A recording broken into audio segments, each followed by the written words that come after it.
how this age-old wisdom can help us. Nobody has given us no idea about it. Was it taught in your school? I don't think so. You were taught Christmas Carol, that I know. Some amazing books were there, but never Bhagavad Gita. Yes or no? Oppenheimer, you all know. I don't want to tell what did he do. You know about him. That very famous statement which he said. Now I am become death, the destroyer of worlds. So he says that access to Veda, which is Gita in particular, is the greatest privilege this century may claim over the previous centuries. Almost 5,000 years back, Arjuna was in total delirium in the battlefield when he saw his opposite side, and he saw that on the side of adharma, on the side of people, those who are doing atrocious activities, his own relatives were standing. He was literally pale, completely foaming at his mouth, sweating, crying. His so-called bow, which was called as Gandiva, fell out of his hand. He slided down from the chariot. A warrior who could single-handedly defeat all the army of Kauravas in the Virat Yuddha was totally in panic mode. What we say today, sometimes we get panic attacks. Not everybody, but sometimes you will get panic attack, depression and all that. He is kind of representing us. He was going through that situation. And that then a knowledge which was revealed, which Krishna told him that I gave this knowledge even millions of years before to actually the presiding deity of sun, what we call as sun god. His name is Vivashwan. And this knowledge came in the dynasty of Lord Ram. Ikshvaku was the first among that dynasty. Ikshvaku dynasty we call it. And then it came to Raghu. And then, his son, and then his grandson, and then kept on coming. And even till Lord Ram, and then Bharat, Shatrughan, Lakshman, all of them learnt about it. But over the years, Krishna is saying in the 4th chapter, over the years, this knowledge was lost.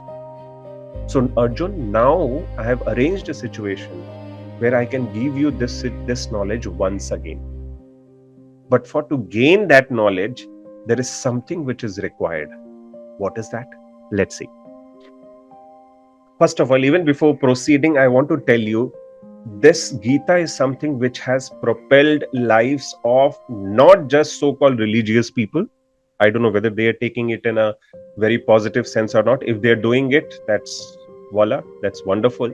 But especially scientists, several known dignitaries and scientists, they have gained a lot from this age-old wisdom. And trust me, in spite of knowing that, we, being a so-called Bharatvasi, I'm saying this so-called Bharatvasi, we are all Bharatvasi, and this Bhagavad Gita was spoken at the holy land of Bharat. We don't know about it. We are never taught about it. We have never experienced it, gone through it, or heard from somebody what exactly it is. How this age-old wisdom can help us. Nobody has given us no idea about it. How many of you agree with me? Was it taught in your school? I don't think so. You were taught Christmas Carol, that I know. You were taught so many other things, Gulliver's Travels. Some amazing books were there, but never Bhagavad Gita. Yes or no? Sanket, do you agree? We never got experienced. Yes. We never experienced such age-old wisdom, which were actually our property. Yeah?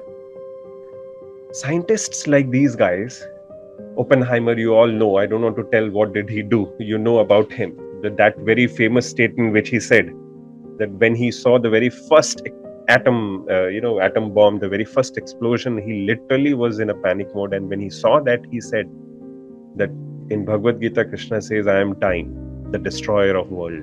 Very famous line he says, yeah? So he says that access to Veda, which is Gita in particular, is the greatest privilege this century may claim over the previous centuries.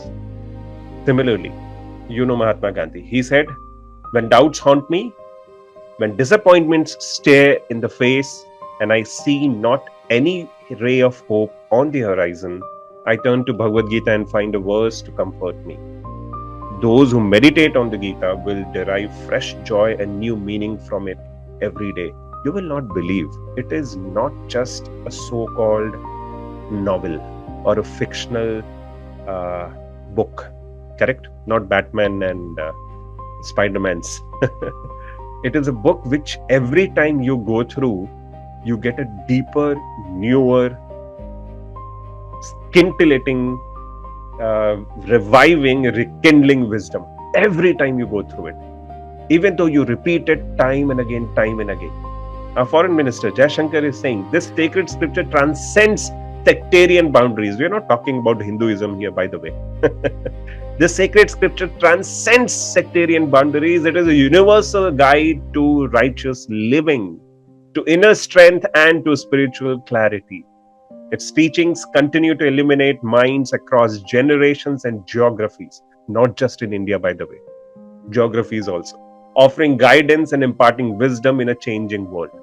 Superb, amazing. You know how good he is a talker.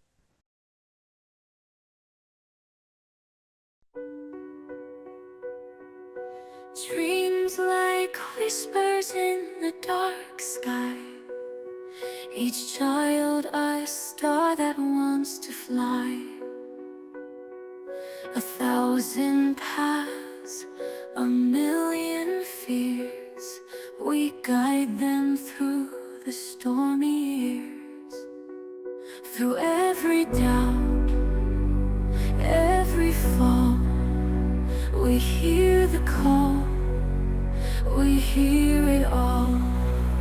Astra Academy, we see who you are. Take right past your